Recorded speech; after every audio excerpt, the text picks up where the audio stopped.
नमस्कार विद्यार्थी मित्रांनो. मराठी कुमार भारती इयत्ता 10वी पाठ 7वा गवताचे पाते.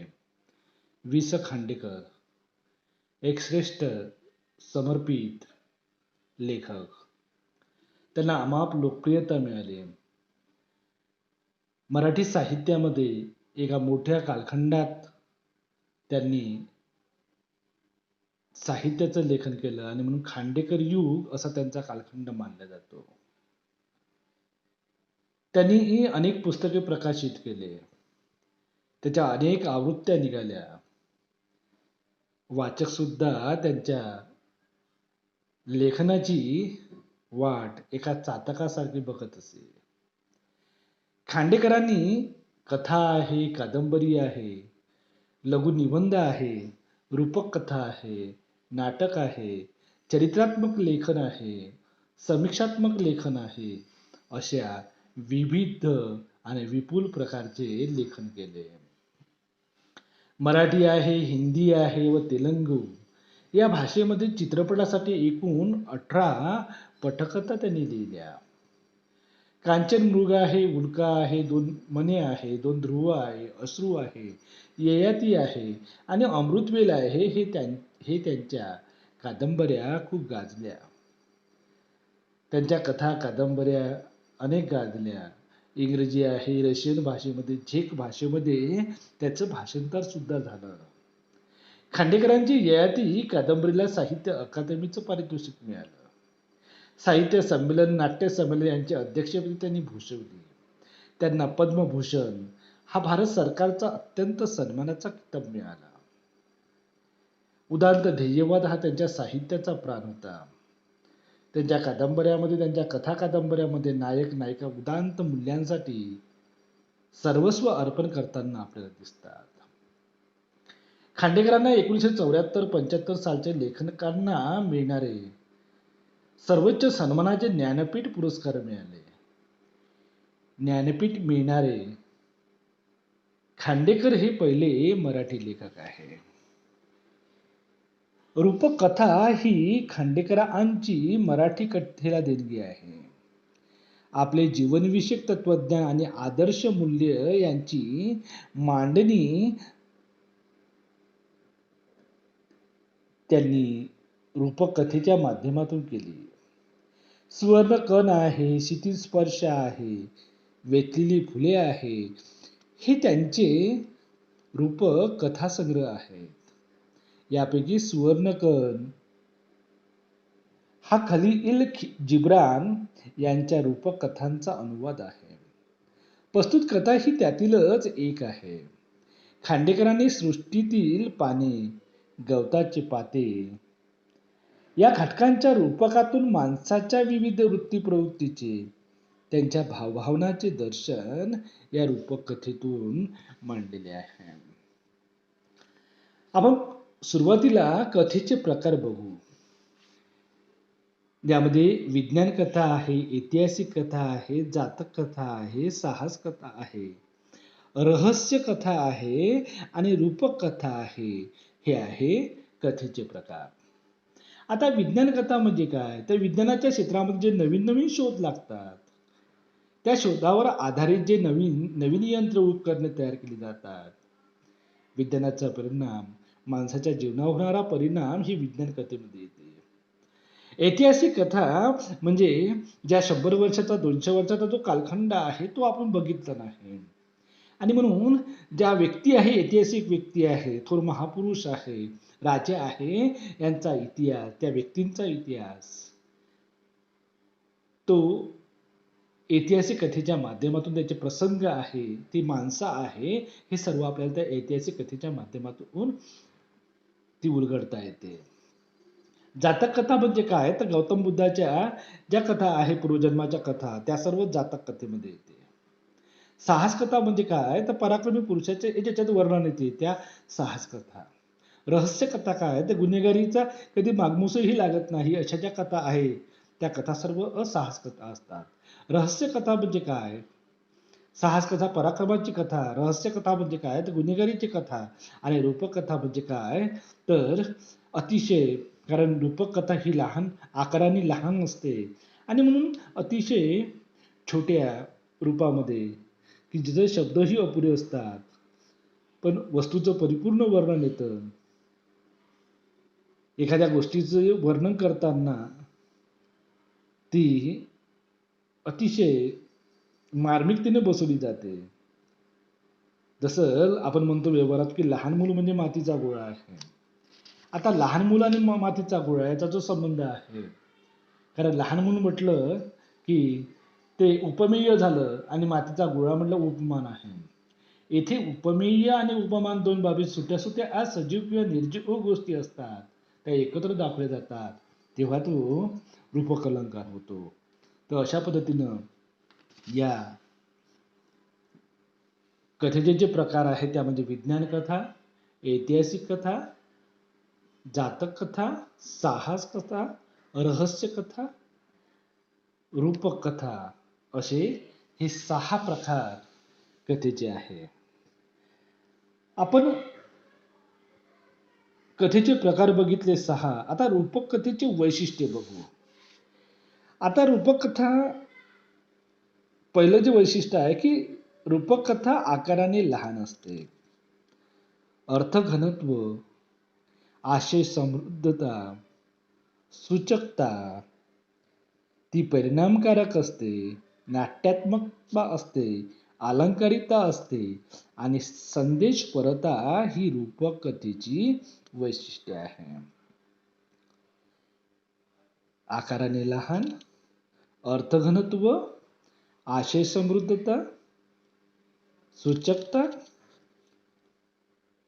परिणामकारकता, नाट्यात्मकता, अलंकारिकता आणि संदेशपरता ही झाली रूपक कथेची वैशिष्ट्ये. तर आपण ही जी रूपक कथा आहे म्हणजेच गवताची पाते या कथेचा विचार करू. हिवाळा नुकताच सुरू झालेला होता. झाडावरून एकामागून एक पिकलेली पाने एक गळून पडू लागली. कारण ही रूपक कथा कोणामध्ये आहे तर गवताचे पाते आणि पान यामध्ये आहे. इथे दोघांचाही संघर्ष आहे. जसं तुम्ही गोष्ट ऐकली असेल की 2 बोके असतात आणि ते दोघांमध्ये संघर्ष करतात. कशासाठी तर लोण्याचा गोळा मला मिळाला पाहिजे. तेवढं माकड येतं आणि माकड त्या दोघांचं भांडण बघतो आणि माकड त्यांना समजवण्याचा प्रयत्न करतात. माकड हुशार असतं. ते बोक्याचे जे दोघांची भांडण आहे तो बघून घेतो. दोघेही भांडत असतात आणि जो गोळा आहे लोण्याचा तो स्वतःच खाऊन फस्त करतो. अशा पद्धतीनं गवताचे पाते आणि पान यातील संघर्ष आहे. मानवी जीवन कशा पद्धतीनं आहे आणि माणसाला उपदेश जसं पान गवताच्या पात्याला उपदेश करते आणि गवताचं पातं पानाला उपदेश करतं. तसं मानवी जीवन आहे की प्रत्येकाला वाटतं की मी मोठा आहे. मुलाला वृद्धाचं कळत नाही आणि वृद्ध मुलांना उपदेश करतो.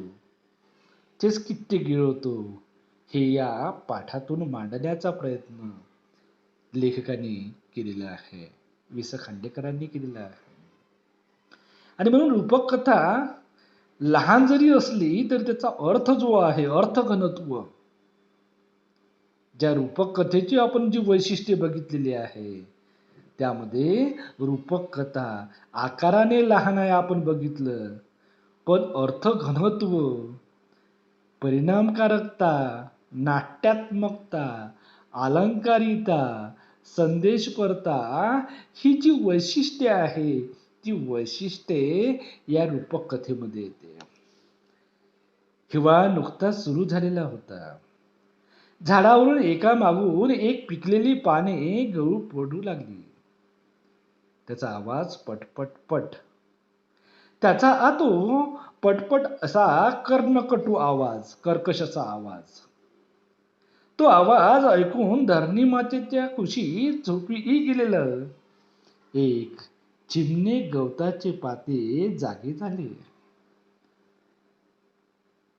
गिरक्या खात खात जमिनीवर येणाऱ्या एका पानाला ते म्हणाले, पडता पडता किती कटकट करतोयस तू.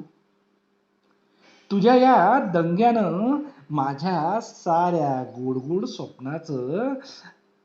स्वप्नाचा चुराडा झाला. कोण म्हणतं? गवताचं पातं म्हणतं. कुणाला म्हणतं? गळणाऱ्या पानाला म्हणतो. कारण त्याचा कर्ण कर्णकट आवाज, कर्कश आवाज हे असह्य होते. गवतात पातं झोपलेलं आहे. त्याला तो कटकट आवाज नकोसा वाटतो आणि म्हणून त्याला वाटतं की जणू माझ्या स्वप्नाचा चुराडाच झाला आहे असं त्याला वाटते. पानाला राग आला. ते चिडून म्हणाले, अरे जा चिडखोर बिबा कुठला. माती जन्मून मातीतच लोळणाऱ्या तुझ्यासारख्या शूद्र गवताच्या पात्याला आमच्या या उच्च वातावरणाची कल्पना कशी येणार. हा दंगा नाही बेटा, हे गाणं आहे. गाणं चाललंय. जन्मात कधीही न करणाऱ्या तुझ्यासारख्या अरसिकाला ते समजायचं नाही. हे बोलता बोलता ते पानं पृथ्वीवर पडले आणि धरती मातेच्या कुशीत झोपी गेले. ते पुन्हा आज जागे झाले. ते वसंताच्या संजीवक स्पर्शाने. त्या स्पर्शात विलक्षण जादू होती. त्या जादूने आता त्या पानाचे रूपांतर गवताच्या चिमुकल्या पात्यात झाले होते. पुन्हा हिवाळा आला आणि थंडीने कुडकुडीत गवताचे पाते धरणी मातेच्या कुशीत लपू लागले, झोपू लागले. पण पुन्हा पुन्हा त्याची झोपमोड होऊ लागली. जिकडे तिकडे झाडांवर पाने सळसळत होती. पटपट असा आवाज करीत पृथ्वीवर पडत होती. कुणाला असह्य झालं तर पानं पडणारी पानं कशी होती? पटपट पडत होती. वसंतामध्ये आलेली नवीन पालवी, त्याचा आवाज कसा सळसळ येत होता. आणि हे सर्व बघून ते गवताच्या पात्याला असह्य झालं.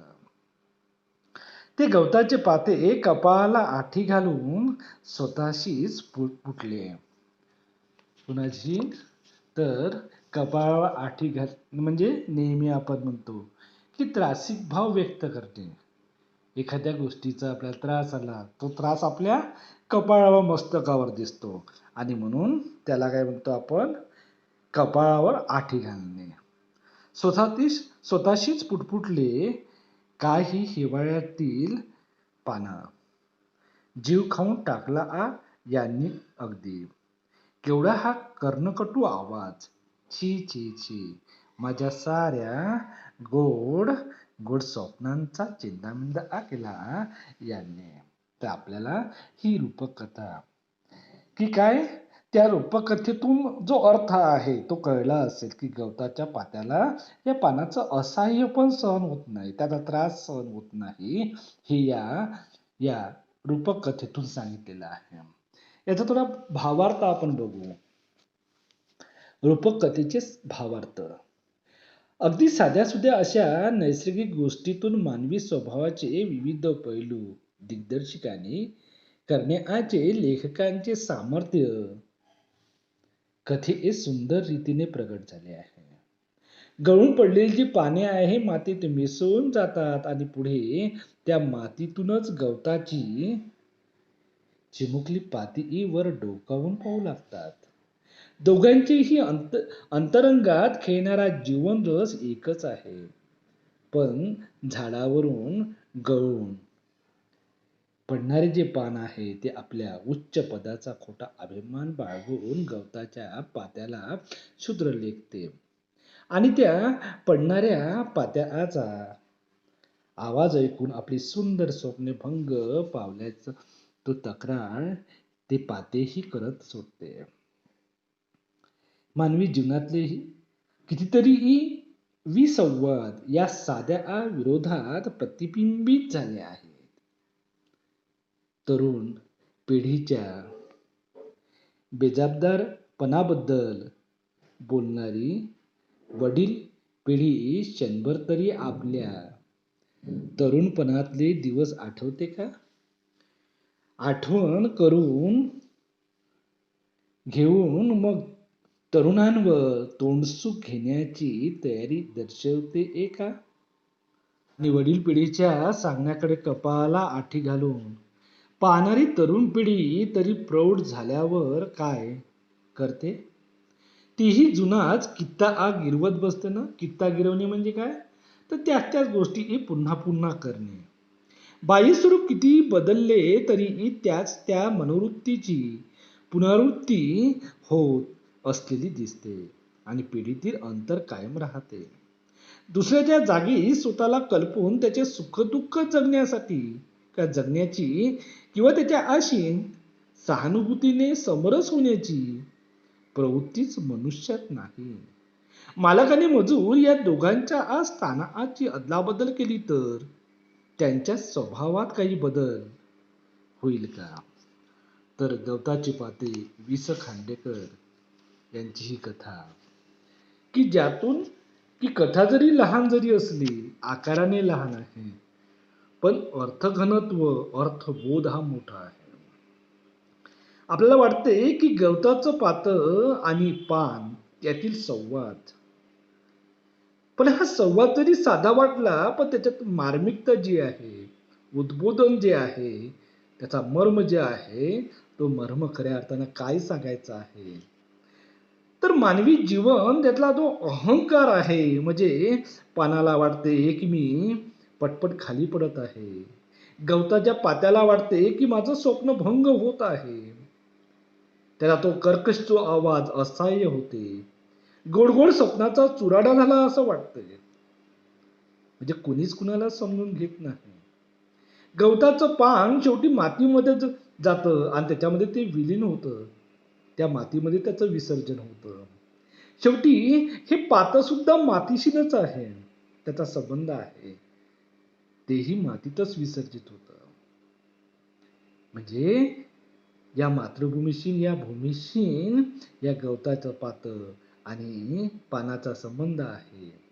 पण दोघांचाही जो अहंकार आहे की कोणीच कुणाला समजून घेत नाही. लेखकांनी सुंदर पद्धतीने मानवी जीवनाला बोध केलेला आहे की जसं स्वतः वडील आहे, मुलगा आहे, यातील जो संवाद आहे की वडिलाला वाटते की मी जे केलं नाही ते मुलांनी केलं पाहिजे, आणि त्याला जेव्हा मुलगा मोठा होतो तेव्हा त्यालाही वाटते की माझ्या ते मुलांनी केलं पाहिजे. प्रत्येक जण एकमेकाला बोध करत राहतात, समजून घेत नाही. म्हणून लेखकांनी या कथेमध्ये शेवटी सांगितलेलं आहे की मालक आणि मजूर यातलं जे नातं आहे, हे नातं समजून घेणं अतिशय महत्वाचं आहे. याची जी दरी आहे, ती दरी दोघातलं जे अंतर आहे, तो जोपर्यंत मालक आणि मजूर यातलं अंतर नष्ट होणार नाही तोपर्यंत त्यातला अर्थही कळणार नाही. आणि म्हणून गवताचे पाते या रूपक कथेच्या माध्यमातून लेखकांनी, मी सुरुवातीला तुम्हाला माकड आणि बोक्याची गोष्ट सांगितली. बोक्याला वाटते की मला जास्त भाग मिळायला पाहिजे म्हणून दोन संघर्ष करतात. माकड येते, तो गोळा खाऊन घेतो. सांगायचं काय आहे तर आपण हा संघर्ष करतो, तो भांडण करत असतो, स्वतःचा स्वार्थ शोधतो, पण या स्वार्थामध्ये निश्चितच शेवटी अंत आहे. आणि म्हणून कुठेतरी आपलेपणाची भावना, स्वतःला बदलण्याची भावना या रूपकथेच्या माध्यमातून लेखकांनी मांडलेली आहे. अशी ही रूपक कथा गवताचे पाते वि. स. खांडेकर ही कथा संपलेली आहे. तर आपण यातले जे काही प्रश्न आहे कृतीमध्ये ते बघू. पहिला प्रश्न आहे की रूपक कथेची वैशिष्ट्ये. आपण बघितलं की रूपक कथा कशी आहे? आकाराने लहान आहे, अर्थ घनत्व, आशय समृद्धता, सूचकता, परिणामकारकता, नाट्यात्मकता, अलंकारिता, संदेशपरत्व हे काय आहे? रूपक कथेची वैशिष्ट्ये आहे. दुसरा जो प्रश्न आहे की गवताच्या पात्याची स्वभाव वैशिष्ट्ये. एक आहे गवताचं पात कसं आहे? स्वप्नाळू आहे. ते पानाला किरकिर करतं, म्हणजे किरकिरा स्वभाव आहे. अरसिकता आहे त्याच्यामध्ये आणि चिडखोळ आहे तो, म्हणून त्याला गवताच्या पात्यातील स्वभाव वैशिष्ट्ये. स्वप्नाळूपणा, किरकिरा स्वभाव, अरसिकता आणि चिडखोळ हे गवताच्या पात्याची स्वभाव वैशिष्ट्ये आहे. तिसरा जो प्रश्न आहे की पानाची स्वभाव वैशिष्ट्ये. एक आहे पान उच्च पदाचा खोटा अभिमान बाळगते. पान उच्च पदाचा खोटा अभिमान बाळगते. आणि दुसरा आहे गवताच्या पात्याला ते शूद्र मानते. पान उच्च पदाचा खोटा अभिमान बाळगते आणि गवताच्या पात्याला ते शूद्र मानते. चौथा प्रश्न आहे गवताच्या पात्यासाठी पाठात आलेले शब्द समूह.